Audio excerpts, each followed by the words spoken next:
Hello and welcome to the Whatnauts review show number 283. My name is Kyle Springer and I am joined by Melissa Wilkinson. Melissa, how's it going? I'm doing well, Kyle. Have you made it out to the theater this weekend?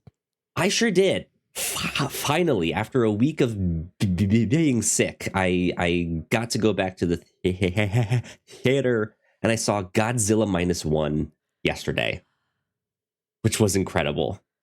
Yes. Yeah.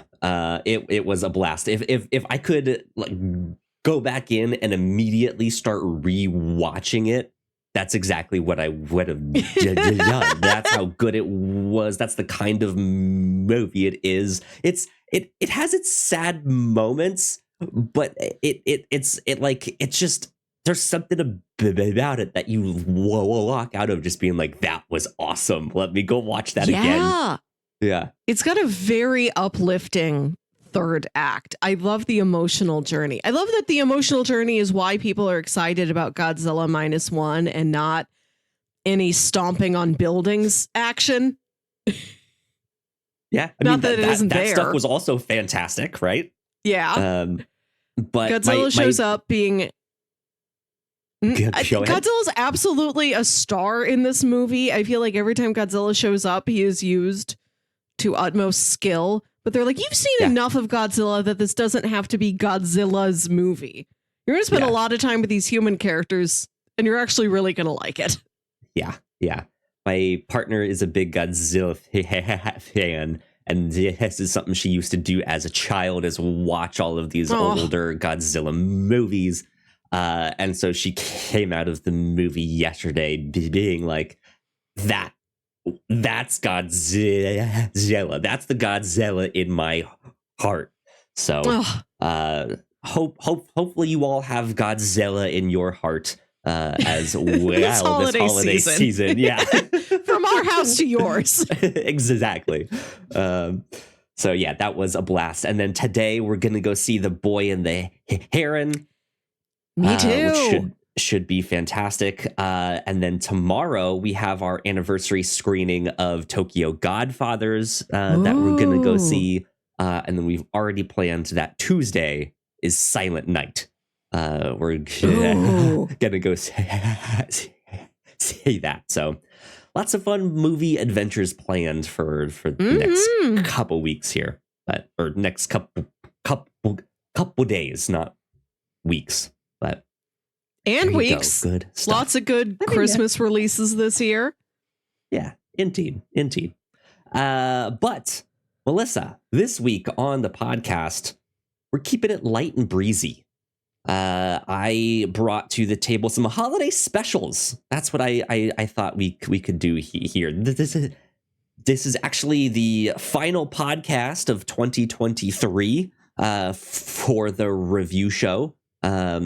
So we will be back next year. Don't worry about that. But I was like, hey, on the final one for this next year, I wanted to do some real light, real easy holiday specials.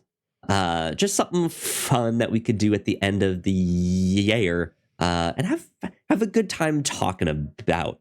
And I had pitched you a Murderville holiday special, which is that improv show that Will Arnett does, that half improv show that Will Arnett does. A Powerpuff Girls holiday special and a Bob's Burgers holiday special. And you ended up picking the Bob's Burger holiday special. So to be clear, we are watching season 8, episodes 6 and 7, entitled The Bleakening. For those of you out there watching along on Hulu or something where you guys can go check out Bob's Burgers. Yeah. Hulu is now within Disney Plus. You can still go to regular direct Hulu, but I watched this through a Disney Plus portal. There you go. Good stuff. So I have been a fan of Bob's Burgers for a little while now. was kind of a fan of it even before I actually started watching it. I had only seen clips and I was like, oh, I like this. Like, this is a good show. But my partner is also a really big fan. So we started watching that as just like our comfort food every so often. We still have yet to see any of the latest season.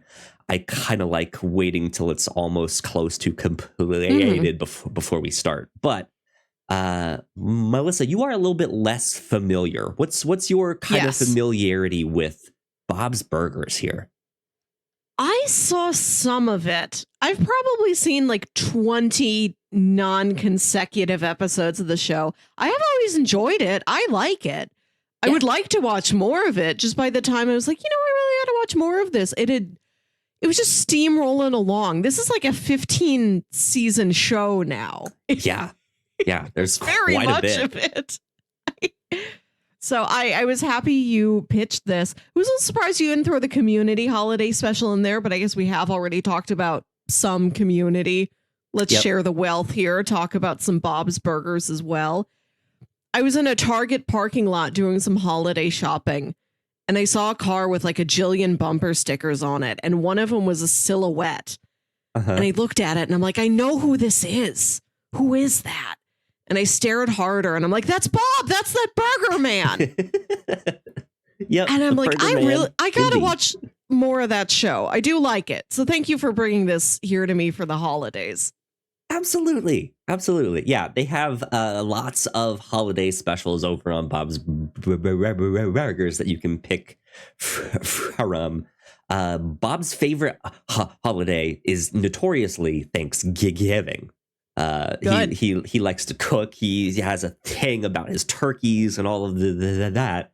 But this is one of their only like 2-part holiday specials for Christmas, which is kind of why I picked it. Sometimes they'll do like a 1-episode thing, but I thought that like if we can get to like 40 minutes ish, that's a good length here. So that's why I picked the Bleakening.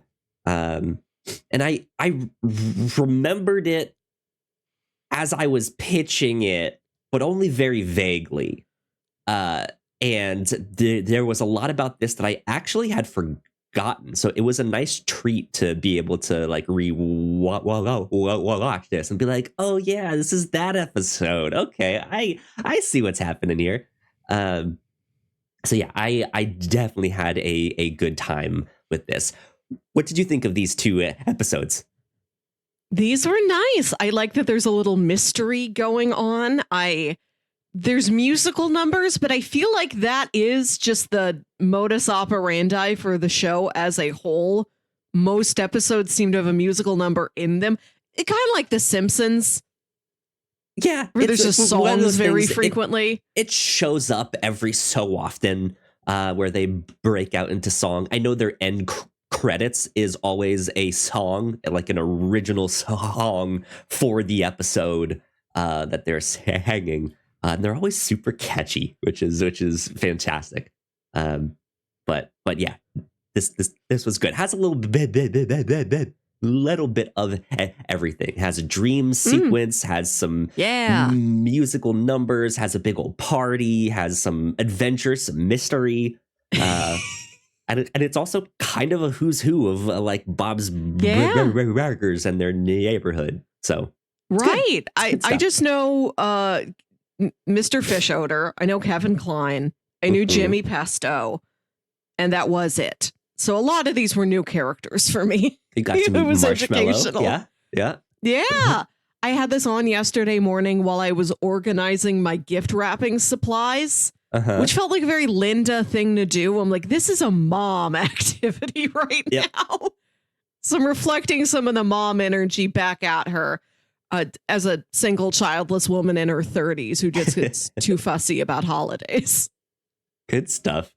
Yeah, we had a blast with this. So the Bleakening, for those of you guys who have not watched it yet, like we said, this is one of the holiday specials from Bob's Burgers, specifically in season 8. And Linda has a dream about this party, and she thinks it's the best party ever. And she wants to recreate that party in real life. She thinks this is her new calling. That she's like, oh, we need to spread the Christmas cheer with this amazing party. And she breaks out into song and dance to describe this party. And yeah, they eventually put on their own kind of version of this holiday party at their restaurant for kind of whoever's in the neighborhood. And it's kind of a far cry from what her dream was. But that's okay. She is okay with that. However, at this party, their miniature Christmas tree, which is actually just like the top portion of their Christmas tree from home chopped off, gets stolen. And on this miniature Christmas tree is her favorite ornaments that her kids made when they were younger. And so she is in full on panic mode. Who stole it? We need to find out who. I need to get this back. And so she's kind of starting an investigation on her own. And of course, meanwhile, the kids launch an investigation of their own separately. And the kids suspect that it is the Bleaken, aka the anti-Santa, who only shows up every so often when there is sadness in the air, and he steals your presents and stuff like that. So yeah, they think that the Bleaken has ruined their Christmas, and more importantly, stolen their presents. So they are trying to find him and get them back. But yeah, that's kind of a synopsis for this one. Did you want to add anything to that? I think you've covered it. Like you said, it's only like 44 minutes. It's a lot of plot description for 44 minutes. Super short indeed. So yeah, we will take a quick break for housekeeping. And when we come back, we will dive into the episodes a little bit more in depth. So yeah, we will be right back. Here at the Whatnauts, we make multiple different shows, and a lot of hard work goes into making them, so we would love it if you check them all out. If you enjoy our shows, patreon.com/thewhatnauts is the best place to show your support. For just $1 a month, you can get early access to episodes, and at our $3 tier, a Patreon exclusive podcast, The Pilots Club. You can even get a shout out and thank you on most of our shows at the $5 tier. And if you're one of our patrons already, thank you so much. It means the world to us. You can find out more information on our website, thewhatnauts.com, as well as your favorite podcasting platform of choice. When you type in The Whatnauts, all of our shows will pop up right there. Just don't forget to give us a nice rating and review if you like the shows. You can also find us on YouTube and Twitch for video versions of the shows, trailer reactions, and live streams. And lastly, we have merch. If you want to grab yourself a shirt or a hoodie or a mug or something else, head over to thewhatnauts.com/store to pick up some merch today. All right, we are back once again. A big shout out to all of our Patreon supporters. Thank you so much. Thank you. We appreciate you. It means a ton. Over on the Pilots Club for the month of December, we got to talk about Unicorn Warriors Eternal. This is Genndy Tartakovsky's latest cartoon that was available on Adult Swim, so you guys can go watch it on Max if you want to check it out. We only talked about the first episode, or the first two episodes, because it was a two-part pilot episode. So we watched both of those and discussed it, and the interesting character design, the mixes of animation styles, as well as if a pilot should be two parts or not. Yes. So it's allowed. Yeah, maybe. Who knows? Are we the authorities on that? Yes. If not us, then who? Yeah. We've taken up the mantle. The job is ours. Exactly. Right here on the review show last week, we got to talk about Jim Carrey's The Mask, which, of course, was everyone's favorite holiday movie growing up. No, but it's still, it was a blast to go check that out. Melissa, you gave me a choice of a red movie or a green movie, and I picked the green one, hence The Mask. In hindsight, I'm boggled that it took us that long to get to it, because The Mask has been my desktop background for a long time. Really? It's the screenshot of him shoving a bomb into his mouth. And I just have that tiled over and over again. Interesting. I wonder what that says about Melissa as a person. I think it's funny when his mouth get big. Yeah, we had a blast with that one, so go check it out. Speaking of the review show, I already mentioned it kind of at the top, but this is the final one for the year. But not to worry, we will be back in the next year, in the new year, in 2024. So be on the lookout for all of that. We still have one more episode of the Captain's Log to record later this week, so be on the lookout for that. But previously on the Captain's Log, let's see, I got to try and explain Hit Monkey, all of that stuff. But more recently, on the Captain's Log, we finally did our Rotten Tomatoes movie prediction episode, which was a blast. It was fun. Yeah, round of applause. Hooray for us! Hooray for us. Yeah. It was a great one. We had a blast. What do you guys think the Rotten Tomatoes scores of next year's movies will be? Did we get them completely wrong? I already saw something. Yeah. I already saw some like more current notes on Poor Things and how that's performing, and I think at least me, I got that very wrong. So we shall see. But it was a blast. Go check it out. Over on the Reactor Core, not much recent stuff, but we do have a spoiler cast for Loki Season 2, as well as The Marvels, for you guys to check out. So be on the lookout for that. And yeah, that is almost it. Last but not least, our end of the year retrospective, which from here on out will be entitled our Grand Prix, is coming up. We are recording that on the 17th, which is next weekend. Next Sunday afternoon. It will be live streamed out to the public for anyone who wants to stop by and hang out.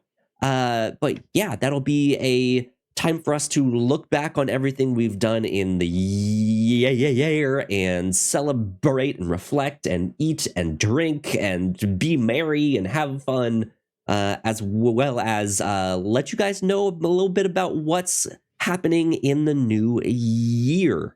There are some changes coming down the road here, so be on the lookout for that. We will explain it all in the Grand Prix. So there you go. Be on the lookout.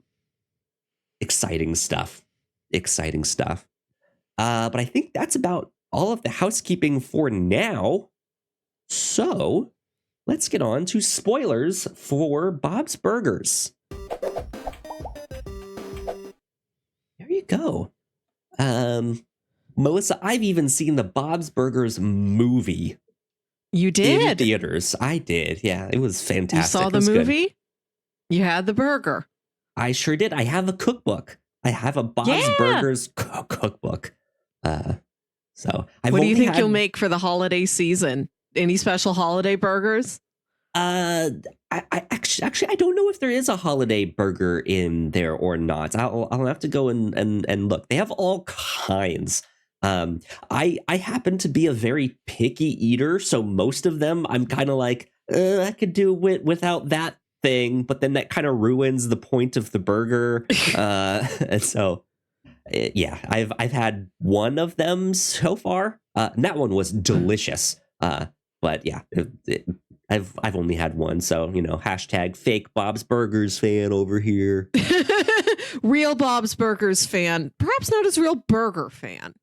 Maybe, yeah. You're a burger fan who only likes the first album. Right, yeah. They were good before it was cool. They were good before they added aioli. Right. Good stuff. Melissa, where do you want to start with this one? What stood out to you about these two episodes? I like that the family was on the same journey for different reasons. Sure. That when the top of the tree is stolen, Linda is most concerned about missing the ornaments the kids made. And I love when she picks up each ornament and you get a flashback to when the kid first gave it to her. And there are these real crummy, made with love by a child, or perhaps made with classroom obligation by a child. My parents have the exact same thing on the and sometimes theirs. Yeah. You did want to make something for your parents, and other times it's like, oh, this is just what school is today. I just put my thumbprint on this. Yeah. I'm not interested in it, but here, Mom and Dad. And it's a bunch of those. And you see the flashbacks where she is genuinely so hyped to get a pom-pom glued to a popsicle stick. She's like, I love it. Yeah.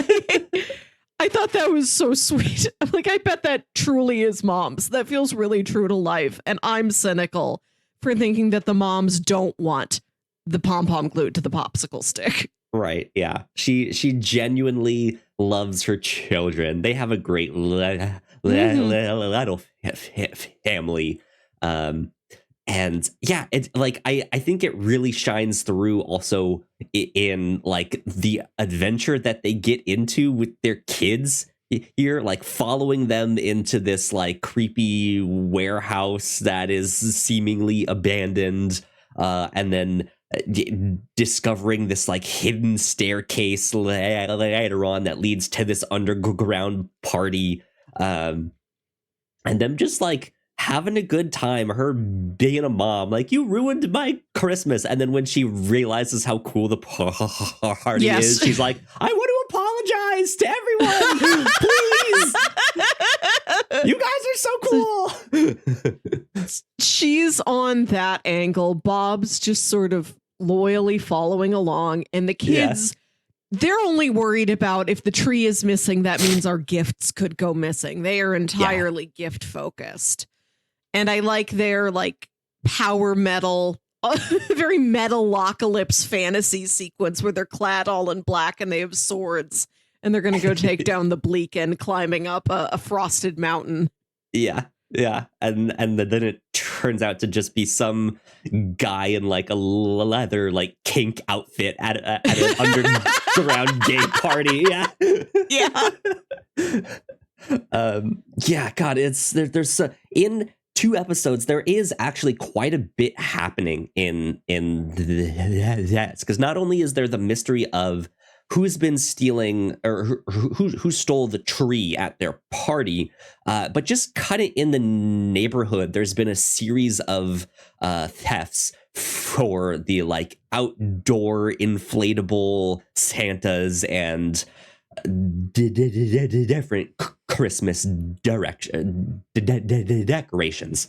And it's kind of in the background. We don't follow that story as much. But Teddy, who is like their loyal customer number one, he has it in his mind. He's like, I have decorations. Oh no, like I need to hatch a scheme to catch whoever will steal my decorations. And so he hides himself inside of one of the inflatable Santas and just decides to wait in this thing, which is as you can see by him like eventually toppling over and can't lift himself up and all of this stuff. He can't move. What is he gonna do if someone is trying to steal like all of his just and watch stuff? And He's yell. just gonna watch and be like, hey, what are you doing? I liked that detail because there is a house in my parents' neighborhood with a big snowman, not an inflatable, but it's made out of like wire and has like fabric wrapped around it, like a giant snowman on their porch. Whenever I drive past it, I'm like, that is big enough to fit a person inside. There has a teddy to be. could be in there. Right. There has to be. At some point, I've driven by. There's a person in there. I know it. Right. Yeah. It feels like this really terrible solution to like, why couldn't you have just gotten a camera? Yeah. Right. And like you could have been inside, or like, why couldn't you have like watched from your window and done that with some hot cocoa or some cider or something. Right. But no, he's like, I'm going to be inside the Santa. And that I feel like is typical of the stuff that they get up to in Bob's Burgers. Just the stupid things that happen there. It's like, this could have been so much easier if you guys just thought about it for 2 seconds. We have that. We have all of the stuff that's happening with the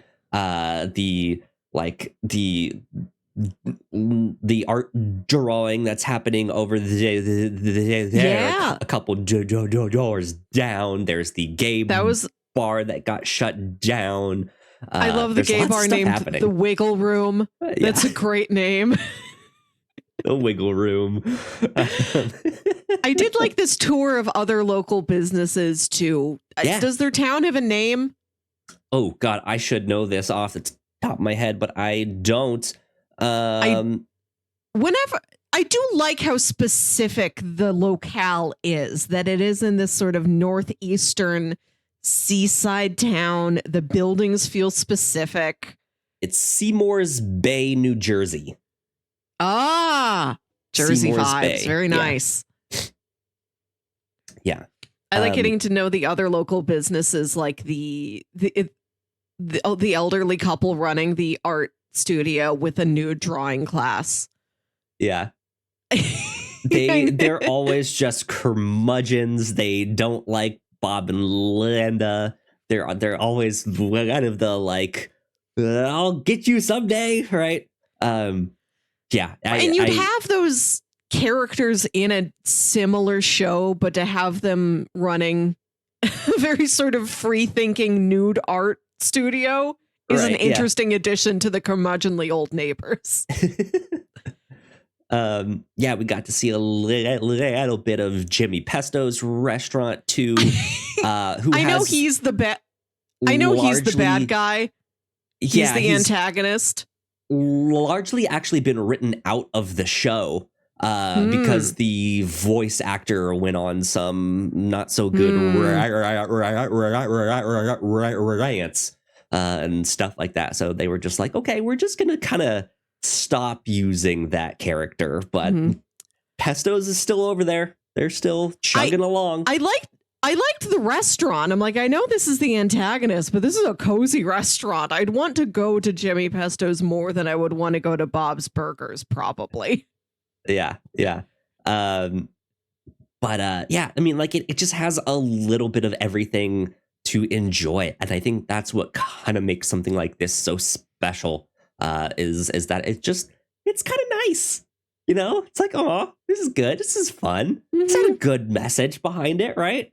I like that when they finally track down where their tree has been, and they've discovered this party that they and like all like when I don't remember if the character had a name, but whoever is like singing the song at the party when she does her number. Oh yes, all of the lights start coming on. They're all just sitting there like, wow. Like, this is cool. Look at all these lights. Look at all the like these decorations. It's neat. It's just fun. Yeah, I'm like, I think that would have been my exact like if I was up there stealing the tree back, like stopped in mid theft and just been like, whoa, this is cool. This is awesome. It's a magic moment. I do love that. entirely separate from the main cast and the main story. Not knowing the show, I don't know how many of those characters are like frequently recurring or if you know any of them, but Marshmallow is. To see this community that lost their dance club and they're like, well, we have to make another dance club, even in secret, in some sort of underground bunker. We must do it for Christmas. To see what they were able to pull off. Yeah. It's so decorated with so many lights and the performer there, like a star performer and like a bar. It's packed. Everyone's happy. I really love to see that they pulled that off. That is nice. Yeah. That's a good, like, quiet holiday miracle. It's not the point of the story that this happened, but that almost makes it more special. They don't even point at it and say it's a miracle, but you know that it is. Yeah. Even though they stole a number of the decorations and stuff, even Linda, when she sees like what they've done, is just like, you guys actually just did something really special. Like, this is cool. Yeah. So the singer's name is, she said, it's typically cleavage to beaver, but tonight it's Miss Triple Xmas. Miss Triple Xmas. Yeah, and she has a whole song and dance and stuff, and it's just an all around good time. It's fun. I like it. Mm-hmm. So yeah, I don't know. There's not much. Like, is there something else that you wanted to point out about this? I know this is kind of a shorter episode, but I don't know the show well enough to have a favorite kid overall. But I really loved all of Gene's unnecessary chime-ins across these two episodes. Yep. He is notorious for all of that. Like, what if we go back and bake some muffins? Everyone likes answering the door to a freshly baked package of muffins. I like when they rush out of the police station where the detective has too many lamps. Yeah. They rush out and Gene says, what, did you have to toot? I just went ahead and did it. They can't arrest you for that. Yep. Yeah, he's fantastic with all kinds of comments like that. I like Lois a lot because she is the mastermind behind all of this stuff and just gets them into all kinds of trouble. Yeah, I like her a lot. Tina, fantastic, obsessed with horses and her favorite boy band and butts and all sorts of stuff. Fan fiction. It's the great. Friend fan fiction. I know that. Indeed. They have a good thing going on over there with Bob's Burgers. So yeah, I've actually my partner and I started watching Central Park about a year ago. This is from the same creator as Bob's Burgers, but it's a show that is on Apple TV about a family whose father is the like main custodian. I'm not sure if that's the right word. He's like the manager of the park. He's like keeping it clean and taking care of the plants and stuff like that. Groundskeeper. Yeah, he's the groundskeeper. And they have a house right there on Central Park, but on the opposite side of the park in this like hotel high rise is this rich person who wants to buy up the park and redevelop it into like shops and parking lots and stuff like that. And so it's this back and forth with that. But that show specifically is a lot more of a musical. So if you like the musical numbers, this has that in spades. Like, it's meant to be, this is more of a musical show. Nice to know. So yeah, go check out Central Park. I think currently there's 3 seasons, and I think they're working on the 4th one, but I'm not entirely sure on that. And then there's another one that I think he helped co-create or something like that called The Great North, which that one I'm not as familiar with, have not started it, but that's another show out there by the same creator if you want more of that stuff. So nice. There you go. Well, yeah, I don't think we have a bingo check-in. There was nothing that would No, I get think bingo was done knocked last off. week. For recommendations, do you have anything that would go with this, or do you want to just kind of put in like your favorite Christmas stuff? Yeah. Now that we're talking about the show's sort of diverging storylines where like one set part of the family's up to one thing, one part of the family's up to another thing, and there's frequent musical numbers, I feel like I should throw in a recommendation for Phineas and Ferb, the Disney Channel cartoon. There you go. Good stuff. This is a show that I would watch in college when I thought going into writing children's shows was something I might want to do. Phineas and Ferb is so funny and so well crafted. I really recommend it for people of all ages. I still get a lot of enjoyment out of it as an adult. It is about these little boys who are sort of inventors and engineers, and it's their summer vacation, and every day they're like, let's do something, let's build something. Yeah. And they'll build these ridiculous things like a roller coaster, a skyscraper, a rocket to the moon, all of this nonsense. And their older sister wants to bust them. She wants to get them in trouble to their mom, and their mom's always out running errands. And by the time she comes home, like some crazy plot has happened and the thing has disappeared. And she's like, Candace, I don't know what you're talking about. Help me with the groceries.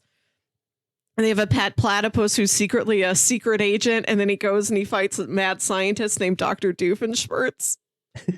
This show, it works. Like every episode is the exact same formula over and over again purposefully. It's like they dumped out a bunch of Legos and they're like, how many different things can we make out of these set pieces?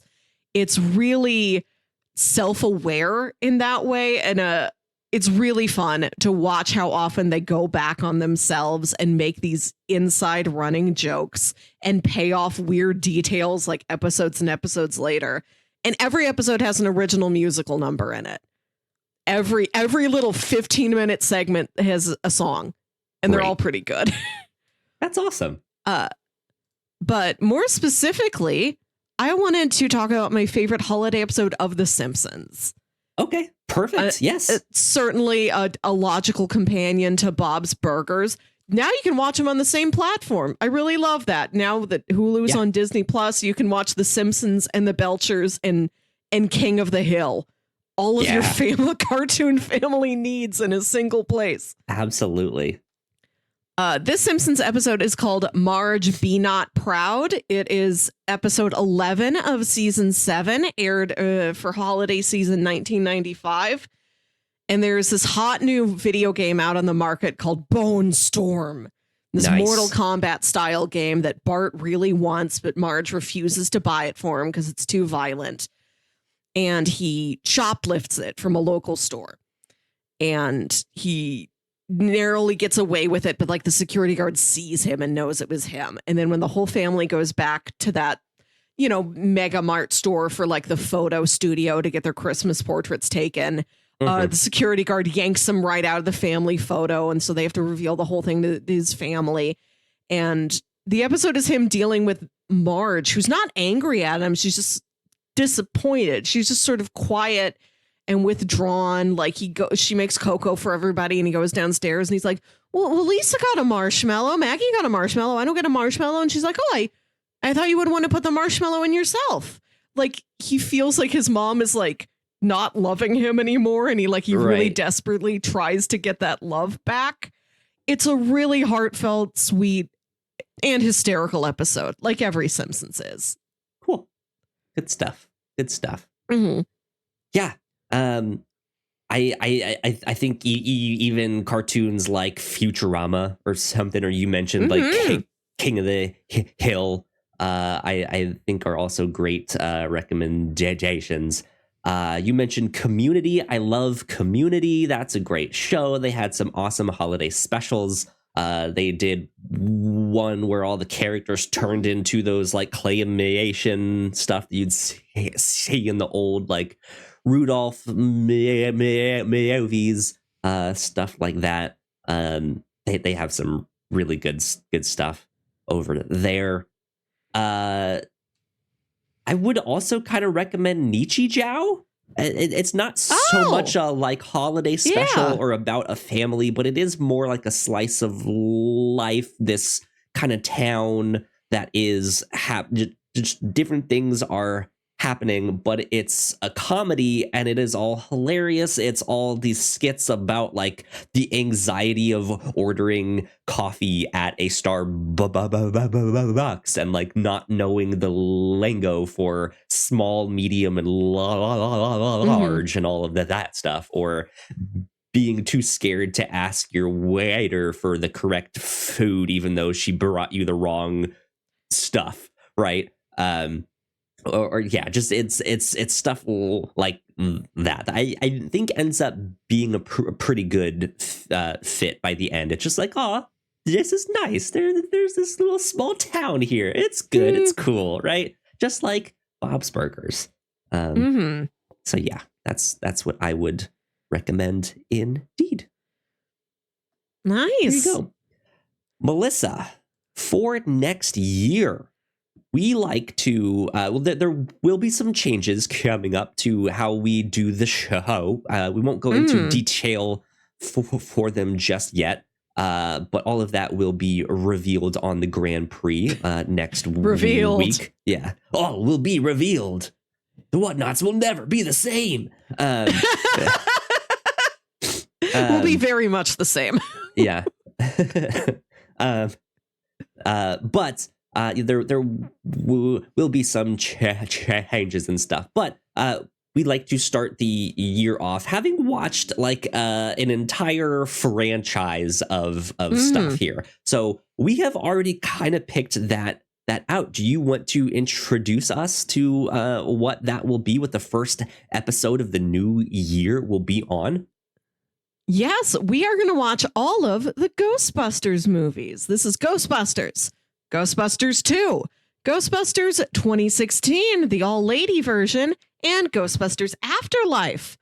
This is something we've talked about doing in the past, and since there will be a sequel to Ghostbusters Afterlife, Ghostbusters Frozen Empire, coming out in the spring, we thought this was perfect timing. Yeah. And Ghostbusters 2 is a Christmas, a New Year's Eve movie. There are not a lot of New Year's Eve movies. Perfect. So take advantage of it. Perfect indeed. Yeah, I think that'll be exciting. That you already answered what my first question would be, is if we are watching that 2016, 2017 one. It feels mean to leave it out. That movie's already been through enough. I'd rather not exclude it from the discussion any further. So yeah, let's watch it and talk about it. We'll see. Since it is out of a continuity that the other three are in, I don't know if we will end up talking about it as much as the others, but it feels like helpful context to have. Sure. Yeah, absolutely. Yeah, that will be fun. I know I've seen the original Ghostbusters. I've probably seen the second one, but it's been so long that I don't really remember. And then I haven't seen either of the newer ones here. So be a good half and half, rewatching some old stuff, getting to see some new stuff. Yeah.